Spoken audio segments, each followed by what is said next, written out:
Today on the Because Family Podcast, stop using the word porn.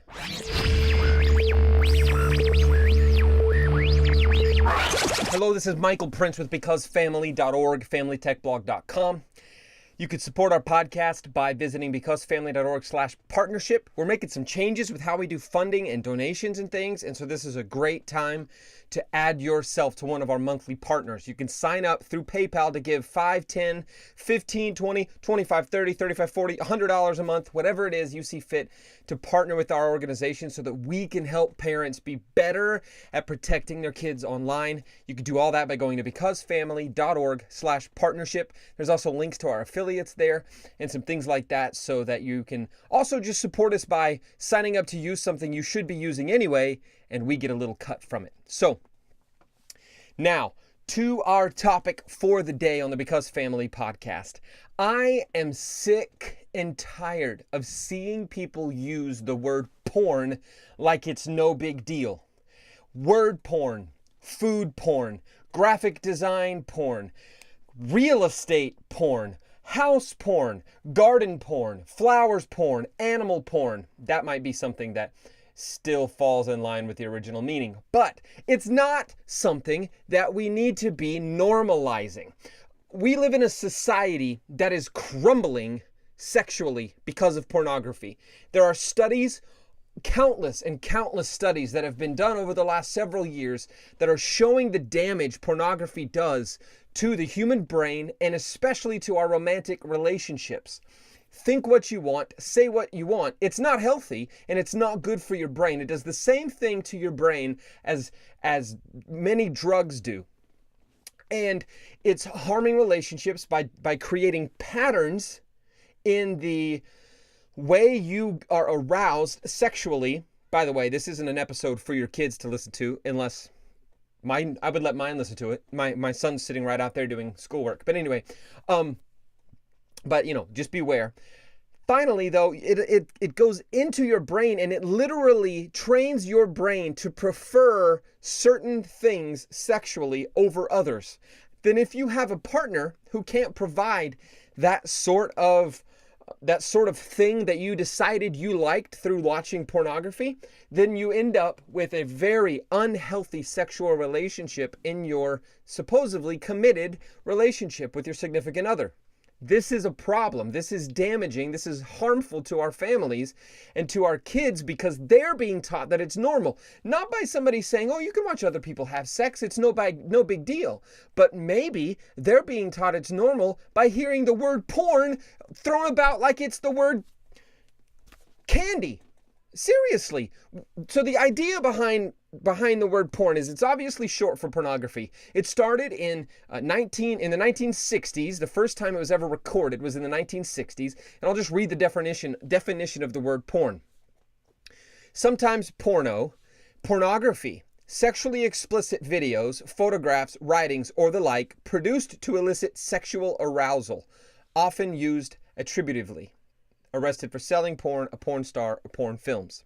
There's a second definition, that is television shows, articles, photographs, etc., thought to cater to an excessive, irresistible desire or interest in something.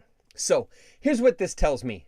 We have taken the word porn and used it to define or to highlight our insatiable desire for something, and then applied it to other things in our lives, like food or art or words, the English language. And so when I see something go across my Instagram or my Facebook feed that has a quote and it says word porn on it, I unfollow it immediately because I don't think using the word porn like that should be normal. Because of what pornography does to our minds and our relationships, I think anything associated with that trains us that it's normal and it's okay should be taken out of our vocabulary unless we're talking about what it actually is. So here's what's happened. A desire and a requirement in most of our lives that is normal and given to us by God to be as a part of who we are as human beings, how we reproduce, not to mention just how we, interact and enjoy having relationship with each other as a couple. These things This whole desire and intense need for this need to be met has been given a word to define it. And the word is a short form for something that destroys that exact desire inside of us.